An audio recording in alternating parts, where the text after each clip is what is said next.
1,214 people perished in the world's worst terrorist attack. Joins us now from Ground Zero. Michael, that day of resolve is now underway. Discussions and briefings at the White House the day before, terrorism had not even been mentioned. An airplane crashing into the World Trade It's a National 9 News special. Tonight, when the world remembers September 11th. It's a day of prayer, a day of national resolve. The wife of alleged Al-Qaeda fighter Mamdouh Habib says the terrorist attacks turned her life upside down. Terrorism should not be allowed to win. Have said we were a people of no value. War on terror. A year on, the world is a very different place. My name is Farial Ali. I came from Iraq. I'm a Muslim woman. I got 7 kids, and my husband's name is Hussein Mohammed. After the Gulf War, we left Karbala and Iraq to Iran and lived there 5 years, and then we applied to come to Australia, and we've been accepted to come to Australia. I started my life again, really, with stepping to this country and facing the new future for me and my family. When it happened last year, I remember every one of us sitting here. And the so-called war on terror. A year on, the world is a very different place. At the beginning, I was worried of some changes happening. And I feel really there is changes for my kids in specific. Across the border in Indonesia, the world's largest Muslim nation, the US embassy in Jakarta is closed. Al-Qaeda has its supporters here as well. That religion has been a victim, of people saying that these people performing these actions because of these religions, especially by using words like fundamentalism and extremism. In the powder keg port city of Karachi in Pakistan, where anti-American sentiment remains strong. Using these words, they will say that these people are using the scriptures to take their actions, which is not true. For Islam itself, it's not the way which Islam accept to use. If we're gonna fight, we will fight the people who is responsible for the crimes, not the civil people. To commemorate today's poignant anniversary. I think after that and what the media presented of Islam, it's changed the view of people, how they look at us, how they think of this religion. Against Iran, a current affair live from New York following the news. It's very simple for you to watch TV and believe in it. It was normal in the beginning, but then, but since I was born, because I was born in a prison, because my mother was the first 6 months of my life in the prison, because she had some political issues against Saddam. This is the first baby for me, and my family and my husband's family, all they are in prison. They were in prison, and nobody was looking after me during that time. The government, the Saddam regime, they imprisoned me for doing nothing. In fact, this 1 year is just to make you polite, and it was really a war which is here. I told you it was the first baby, and I had 5 kids, and still frightened to be alone. My father went to prison for 5 years. He didn't sign in the party of Saddam to become with him because his religion is against this, and he was wanted by the government. So we had to keep changing houses. If the door knocked, you might think that one of the government, the regime Saddam, came and asking about one of the family. Oh, 5 minutes, just come with us 5 minutes, we need to talk with you. 5 minutes and forever. We had to call my father in female name so that they know there is no male in this house. And we lived years like that until the Gulf War. So these things, ringing the phone and knocking the door, the word 5 minutes, this stays with all Iraqis.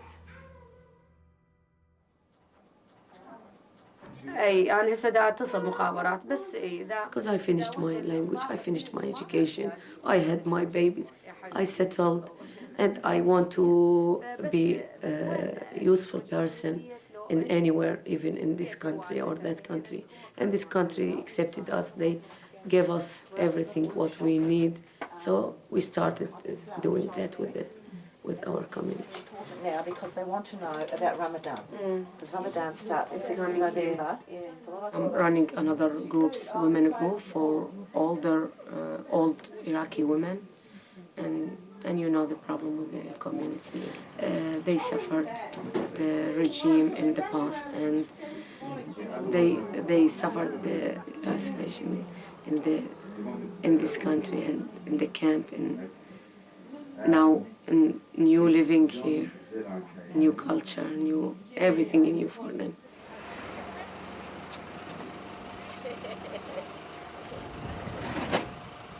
So I'm helping them to get out of the home and gathering, meeting each other and talking to each other. They are asking why they are sleeping and not jumping. And That's right. Yeah. Too much food. Too much food. Lazy. I feel I'm doing something. I feel I'm not empty. The aeroplanes came, they destroyed most of the bridges, the power stations, the important place to destabilize the whole country. After the Gulf War, Saddam became weak. The people took the opportunity to rise against him. About half of Iraq was in the hand of the people. Before that time, anything flies in that region gets bombed by the B-52s and those airplanes. And as soon as the uprising happened, the rule changed. Saddam's airplanes came. I remember in Karbala we were. They started bombing the whole city, like calming the city. In every 5 minutes, you hear 5 missiles hitting. We were hiding and we were expecting that Saddam could use chemical weapons against us. So we put plastic around the house. After 4 days, under those conditions, they told everyone, now it's good time to escape. We're not gonna bomb. They stopped a bit. The airplanes came, they threw papers, get out now. And they said, oh, you are safe, just escape from this area. We want to kill the people who made this revolution. The civilians go out of this area from Karbala. People were running, we were running, and every street we had to see there is no sniper rifle, and they run. When we started to walk, just everything they saw from their airplane that the people they are starting to go and leaving the area, they starting bombing us. I was walking like this, and this is a fence. It came and landed right behind the fence. And because it's splinters, so if it landed here, it would have killed all of us. But luckily, it happened like that.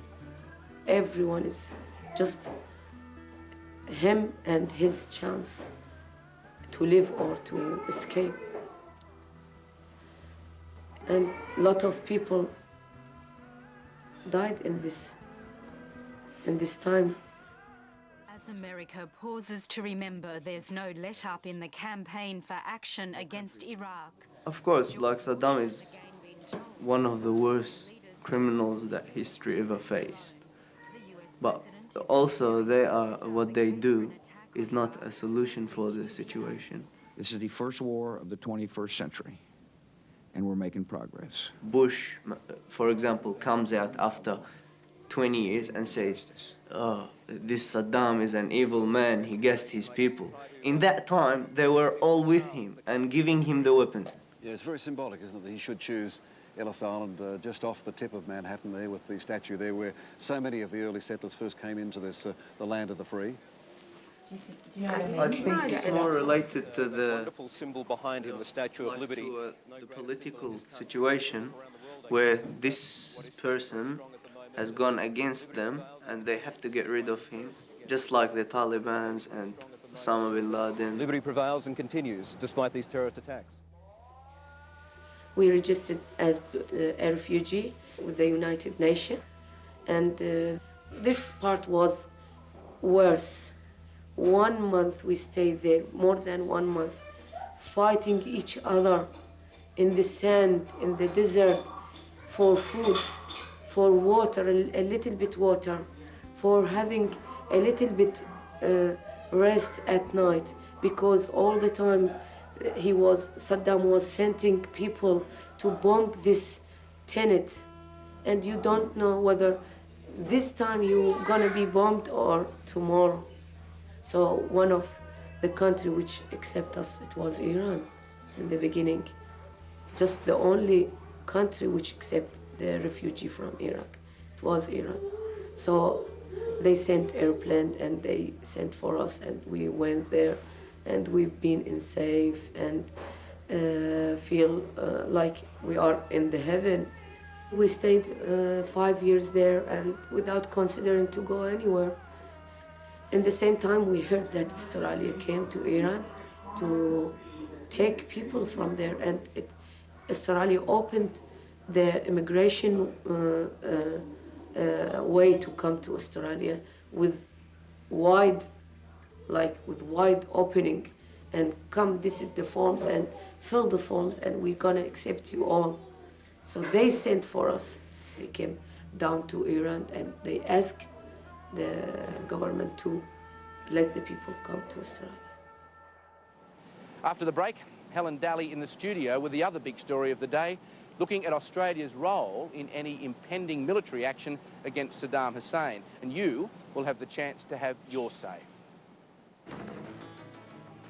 Yeah, but we are not expecting Australia to do this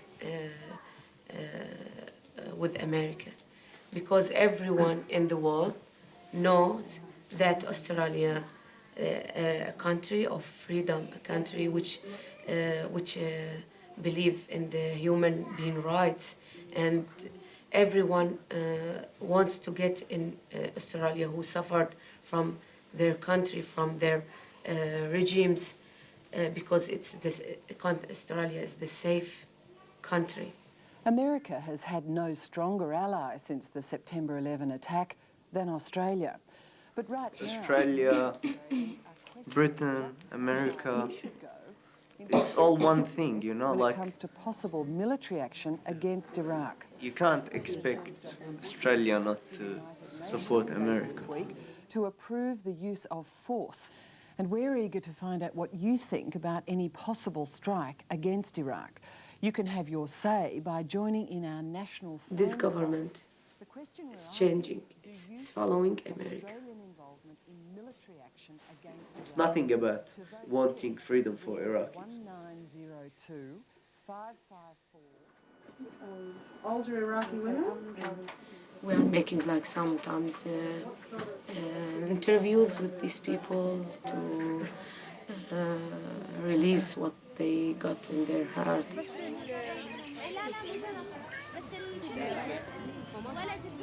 Bringing them out of the home once a day, once a week, to have this time together, to talk together, and in their language, in their culture, in their practicing some religions.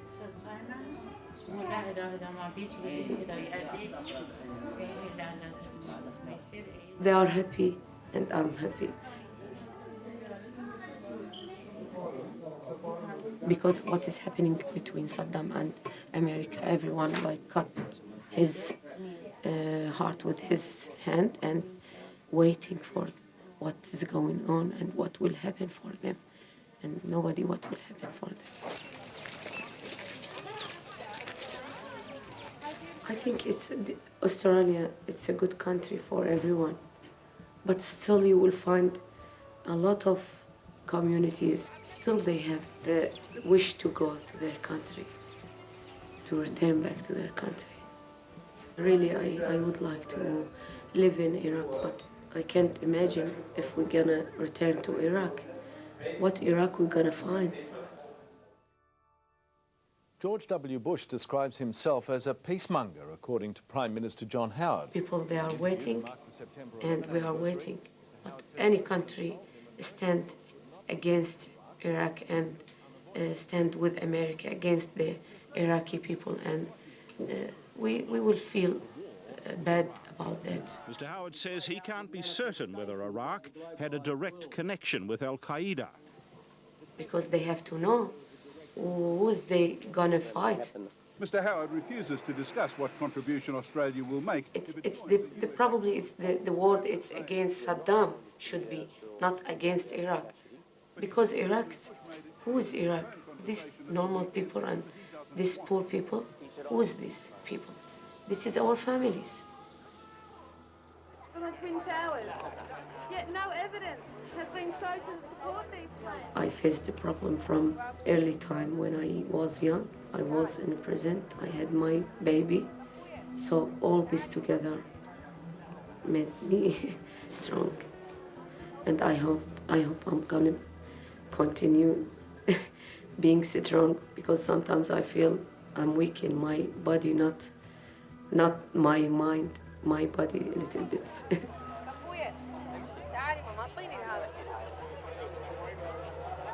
I want to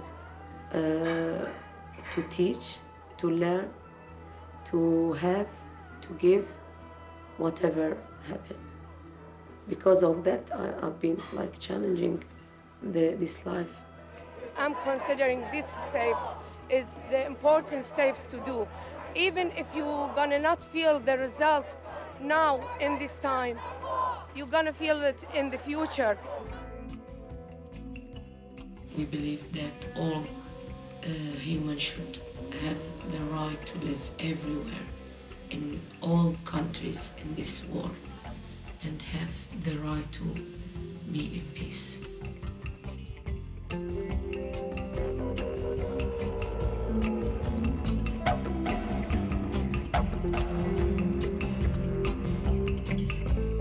Look at all the things we've done. Poison clouds block out the sun. Broken promises I hear. Empty words year after year.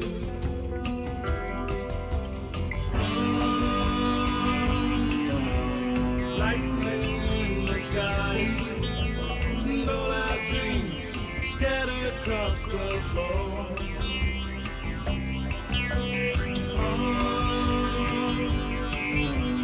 Lightning in your eyes, but you don't seem to come around here no more, no more. Stricken me.